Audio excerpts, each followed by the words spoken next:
Welcome to Concussion Fix Minisodes. These bite-sized clips are taken directly from our full podcast episodes to give you direct answers to your specific questions about persistent concussion symptoms and recovery.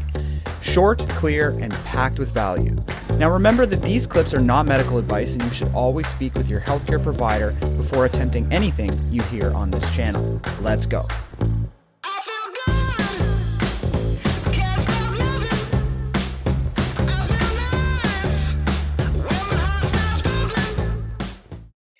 Just inquiring about a lot of the studies when it comes to G-force and concussion is done on young male athletes. You've talked about how the G-force is between 70 and 120 G. Just wondering if this changes for athletic, because all the studies are done on young athletic men.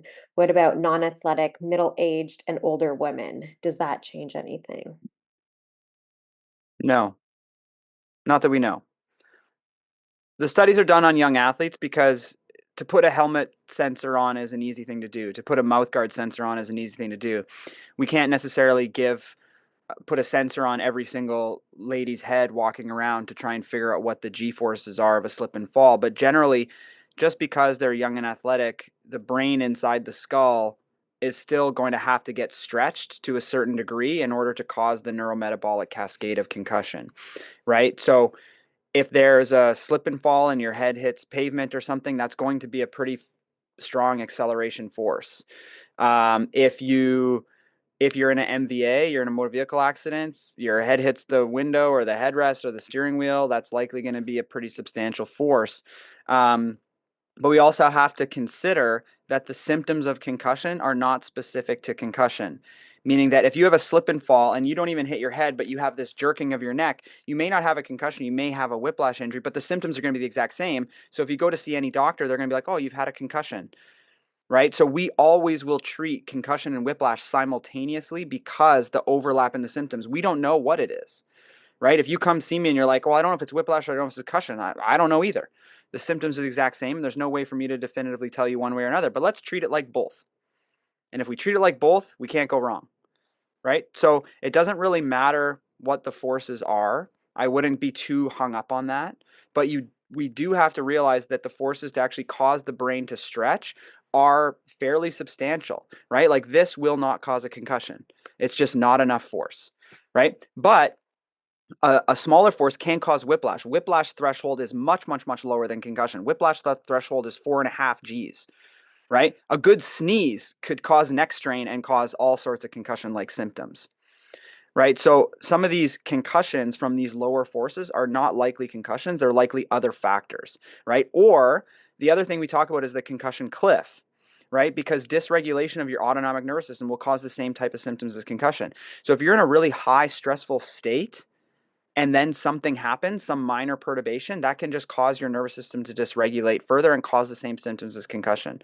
So as we age, as we have these life stressors and things like that, if we're not addressing it, like we have maybe chronic inflammation, chronic gut problems, any little perturbation can kind of flare that up and then cause very similar symptoms to concussion. So I think it's more that personally. Now, again, I don't have the evidence to go off because we haven't put sensors on every single person just walking around in life, because it would take us years and years to actually witness a concussion injury.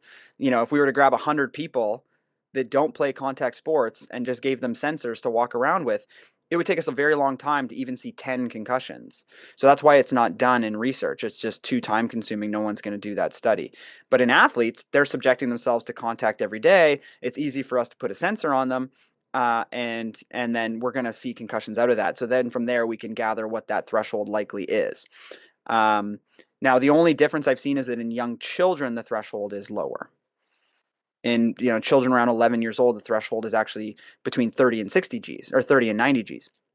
So it is potentially lower in younger kids, but that may have to do with myelination.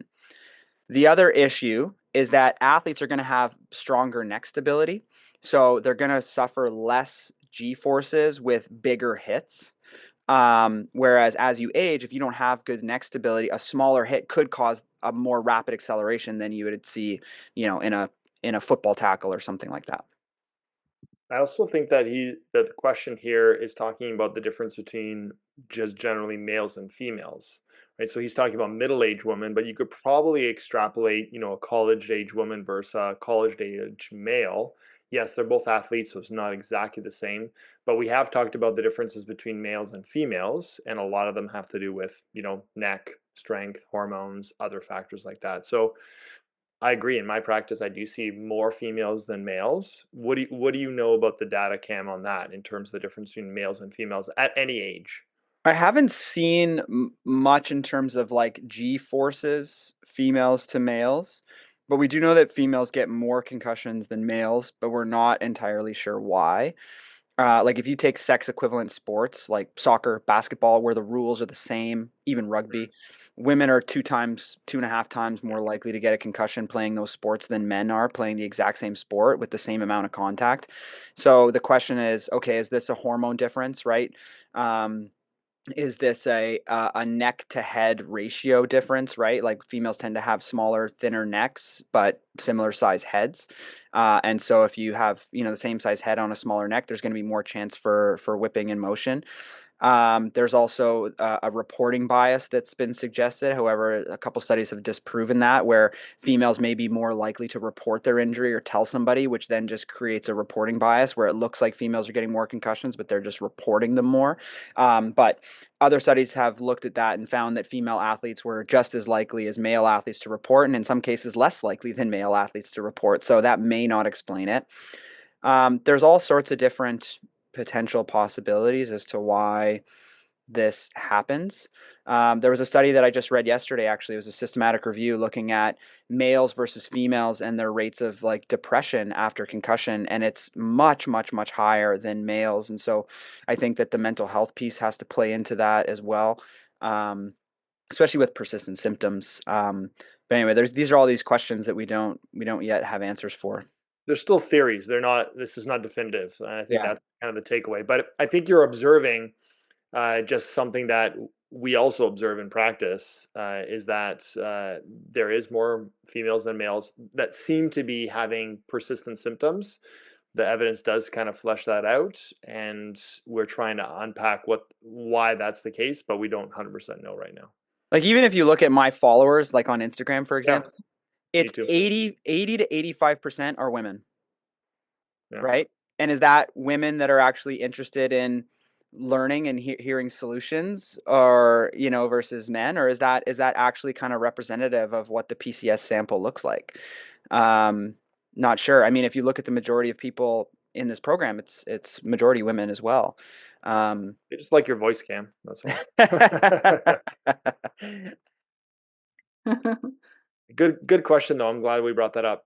We actually just went back and took a look at for the last 4 and a bit years, our most popular seminars, and that concussion in women, I did one, Dr. Cam did one, is by far our most popular seminar that we've done. So Nikki linked it. Go back and check it out. Lots of great information. We're going to be updating that in the new re-record course coming up later this year. Thanks for listening to this Concussion Fix Minisode. If you want to learn more about the causes of persistent concussion symptoms and how to fix them, join one of our upcoming free 90-minute patient webinars. Details and sign-up links are in the description. You'll see that with the right approach, recovery is possible. See you there.